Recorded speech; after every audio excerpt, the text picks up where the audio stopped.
What's going on, YouTube? Happy Sunday afternoon.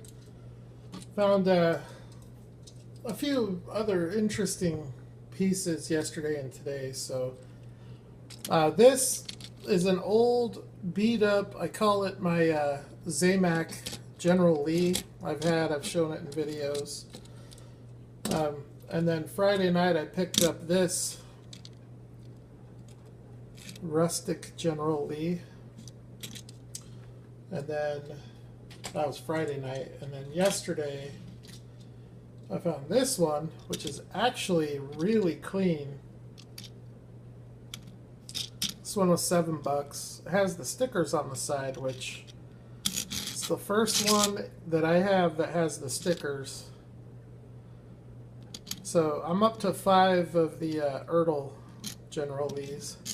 If I can find them in decent shape for under $10, I'll buy them every time. So that's basically what that is. And then I found this. This was $7. I might have overpaid at $7. I honestly don't know. So a lot of you guys probably know better than I do. This is the only red line in my collection, and I bought it mainly because, you know, for $7 I figured not a lot of risk. It's totally beat to hell, but it's an old mongoose. There's the base. So I don't know anything about this car. I looked online and I could not find it. There's a whole bunch of other old redline mongoose, but the stripes on the hood are different. They go down the middle, and I don't know if this one did and the sticker was moved over, or what the deal is. You know, maybe there was another stripe at the top part of the hood that came off. I really don't know. I don't know anything about it. Don't really care that much, to be honest. It's, you know, $7. What the heck? There's your chassis and roll cage.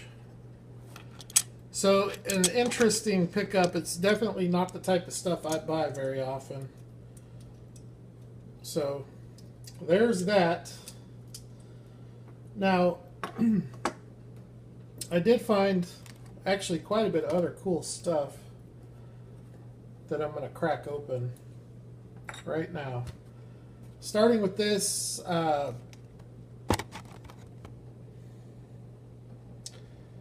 this is from 1998, Winner's Circle.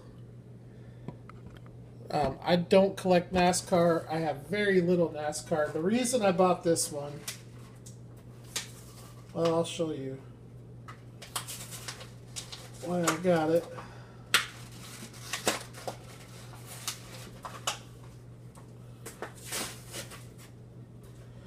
If I'm able to depackage it.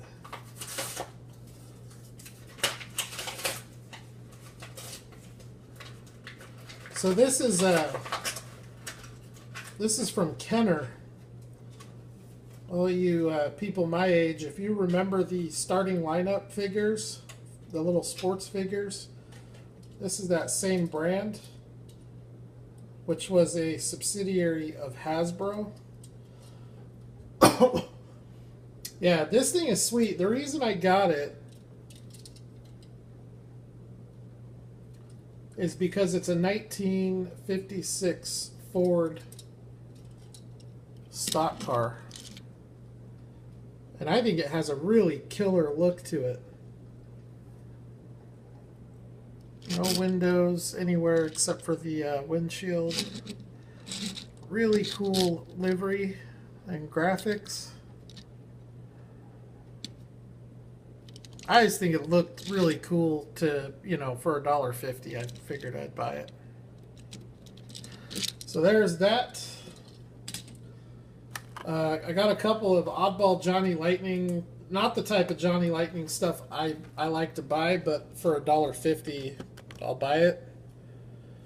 This is a Racing Dreams Pontiac Firebird. It's like a funny car or something like that.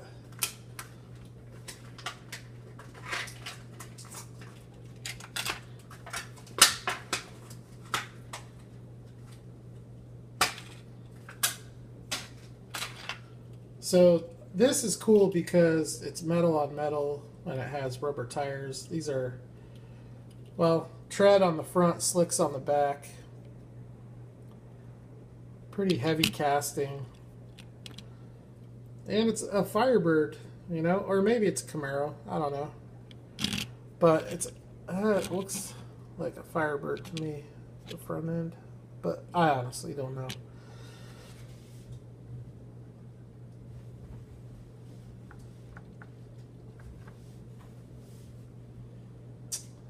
Let me see what the packaging says. Shoot, it doesn't even say. But I thought it was cool enough for $1.50.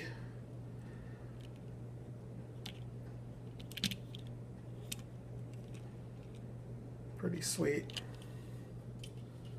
And then another Johnny Lightning car, also $1.50. I've seen quite a few of these out and about, and most of the time when I see them, I've seen them priced anywhere from like $7 to $15, which I know they're not worth that. But for $1.50, I'll buy it.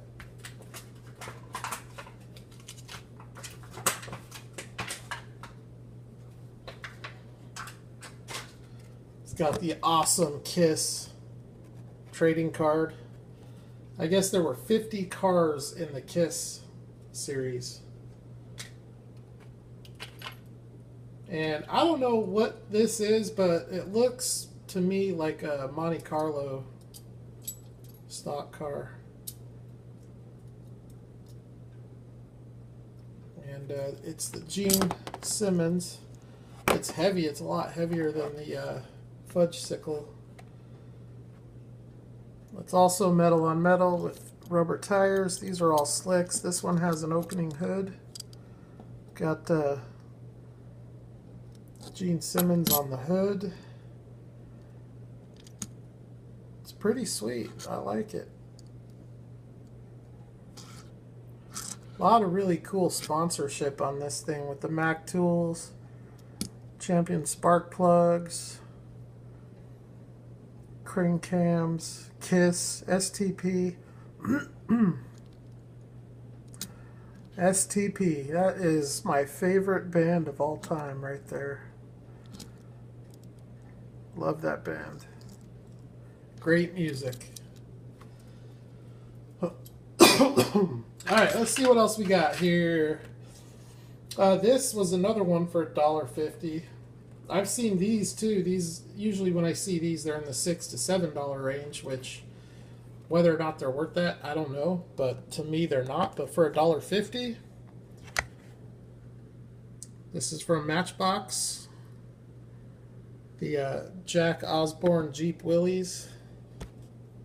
They also had the Sharon Osbourne Mercedes and the Kelly Osbourne Mercedes, but I didn't like those castings as much because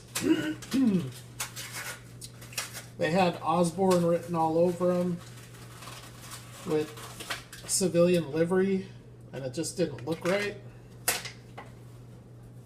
But this one, another little card for the diecast card collection. This one does say Osborne. It says the Osborne's on it, but it's on the hood, and it's more, I should say it's a lot less noticeable. All of these cars from this Osborne series have rubber tires with tread. This is just a cool Army Jeep, you know. That's why I got it.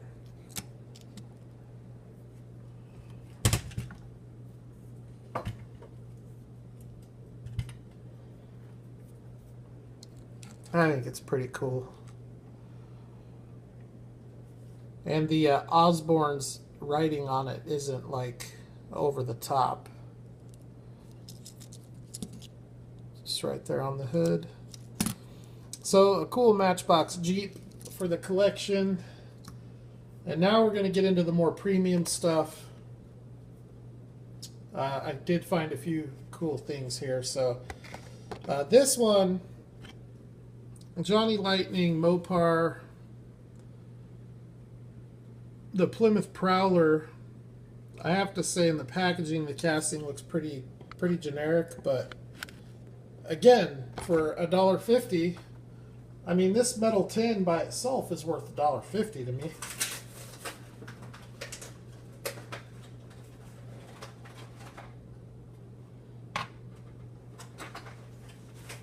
So even if the car is pretty weak, which it looks like it is pretty weak in the packaging, it does look better out of the packaging, but I think a lot of the issue with it is these plastic tires. When Johnny Lightning does that, they just look really cheap. And that's why I really try to stay with rubber tires with Johnny Lightning stuff. But there are times when I just get whatever I can get. And for $1.50, you know, I don't really care. It is an oddball casting. This is the only Plymouth Prowler in my entire collection. So it definitely looks better out of the package, but I personally, this is an ugly car to begin with. So, you know, I guess I don't really expect Johnny Lightning to make an ugly car look good. It's just hard to do. But whatever, that one will go into the collection as a one, you know, just another oddball Johnny. But what's cool about that is this tin. I have another one of these tins from a Coca-Cola van, and it's just a big heavy tin, which is really cool. You can use it for, you know, you can store real riders in there. You can put the car in there if you want. There's a lot of other stuff you can use it for. So that's pretty awesome there. And then the rest of this is going to be all Greenlight. Starting with this. This is just a Hobby Lobby find. I do like this Chevy G20 casting. So I do try to pick it up when I can. Number 3933. I don't know. This is definitely not my favorite G20 release, but it's nice enough. I really like the wheels on it, I will say that. But I think my favorite G20 to have come out, it's either the Big Lebowski or the Yenko from the Blue Collar. Hang on, let me close that out.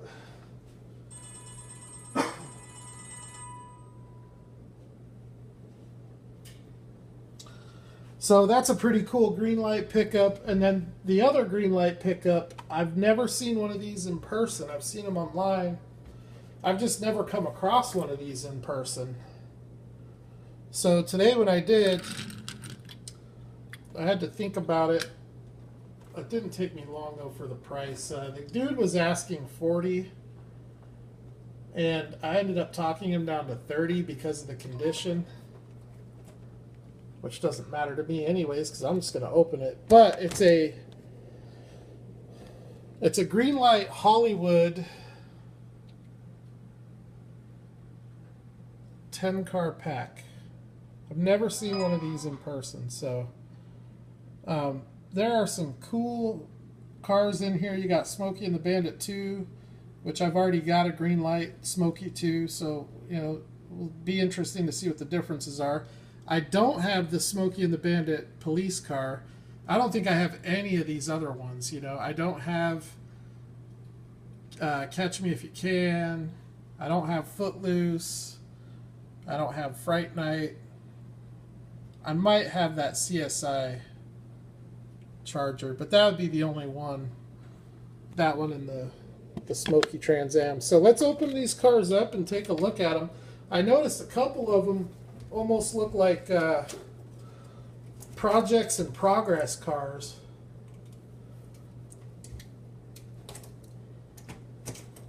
Which is definitely fine by me.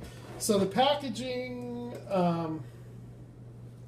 wow, it is sealed. It is sealed packaging, so that's kind of cool.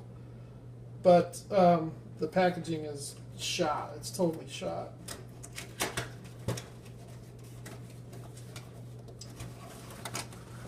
Alright, let's take these bad boys out of here. Wow.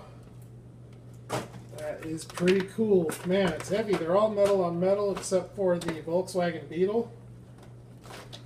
That is the only one with the plastic base, so I'll start with that one. So this is from the movie Footloose. There's your plastic base. Gotta focus on it here.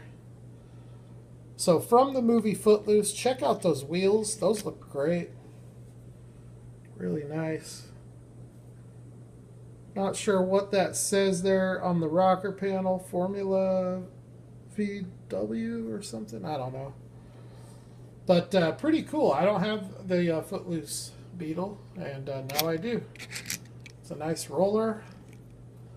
So that's pretty cool.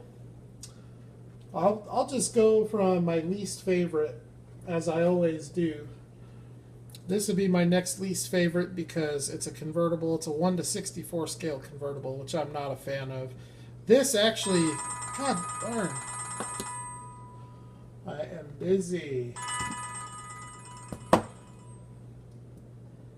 Alright, sorry about that, guys. I'll mute my phone here.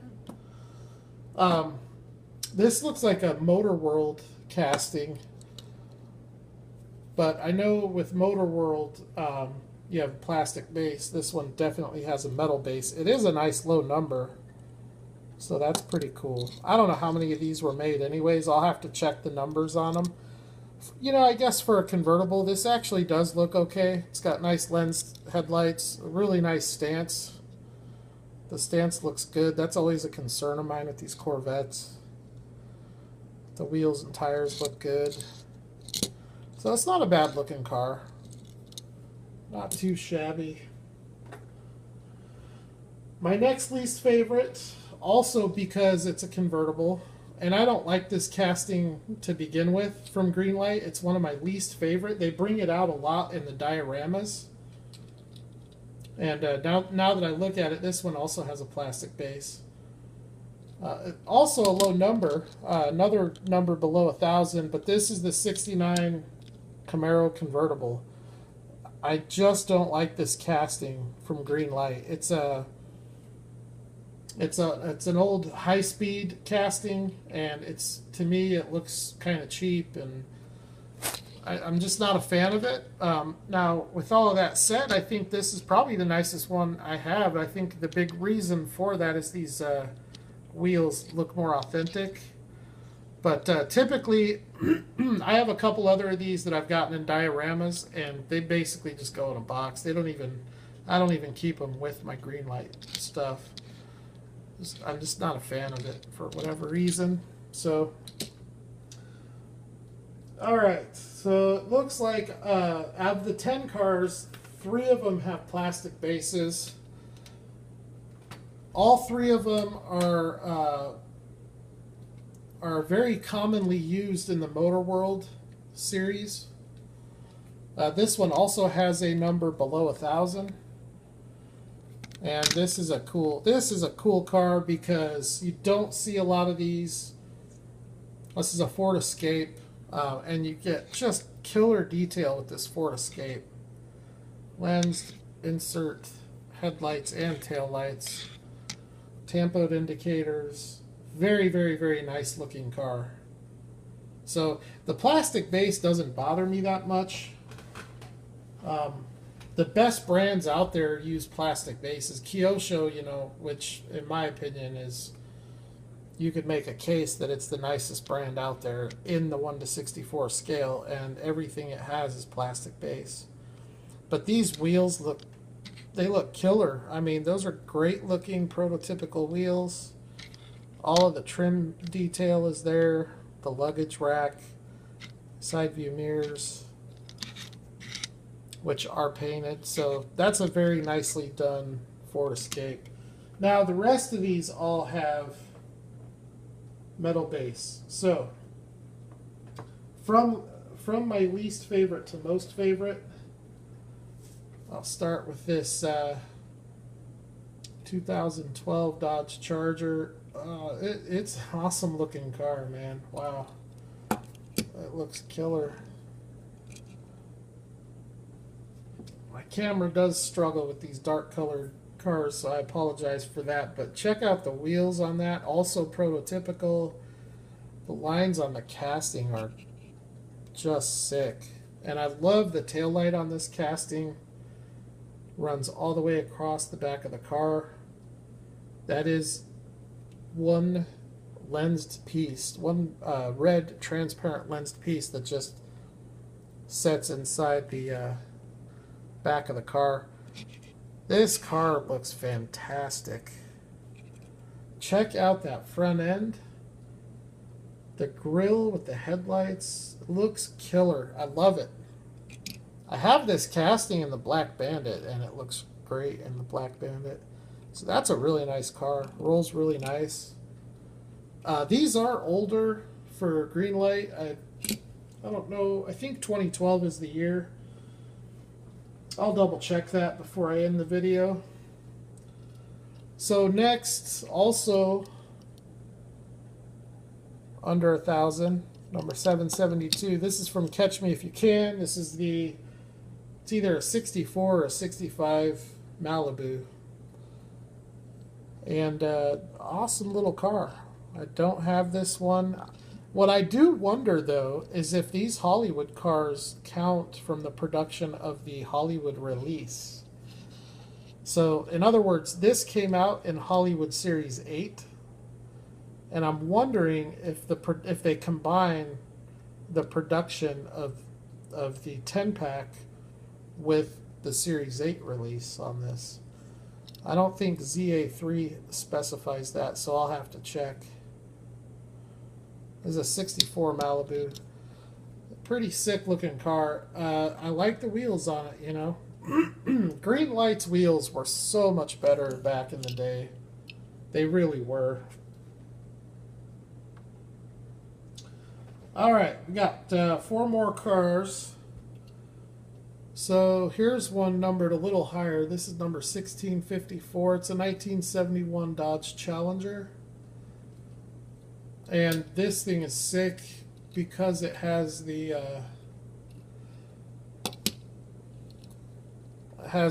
projects in progress look to it with the rust, the primered fenders, and the mismatched wheels. That looks really good.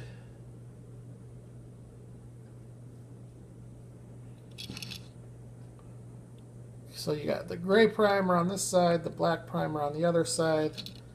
3 of the 4 wheels match.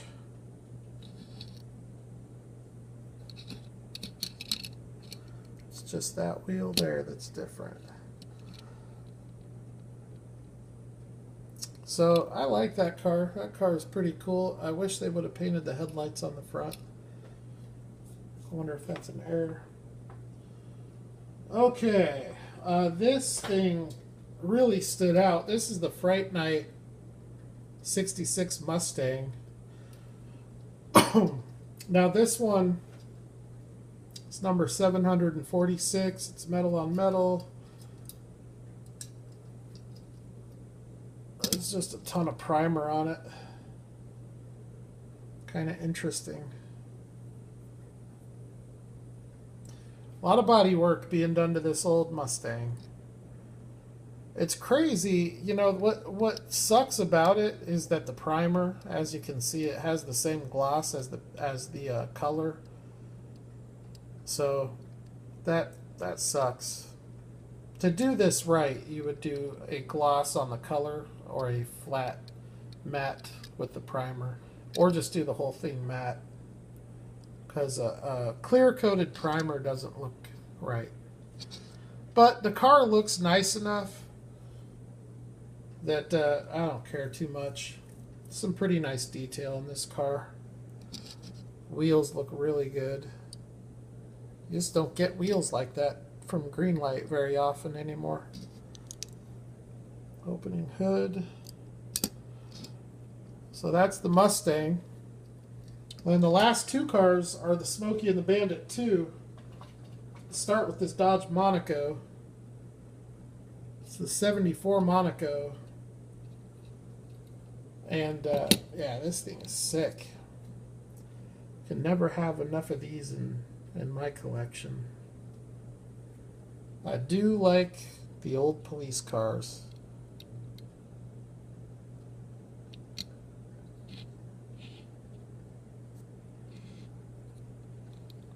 Really nice roller. Every one of these cars rolls like perfectly smooth. And you know, it sucks, but you know, like nowadays they don't.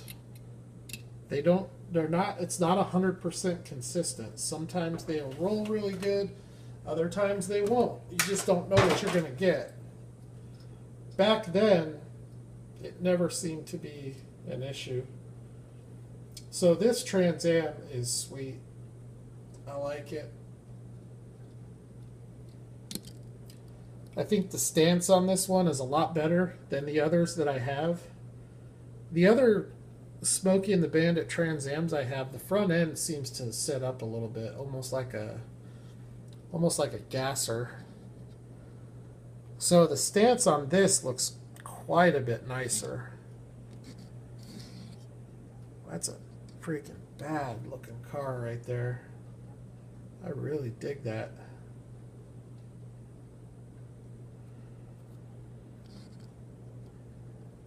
Sweet looking.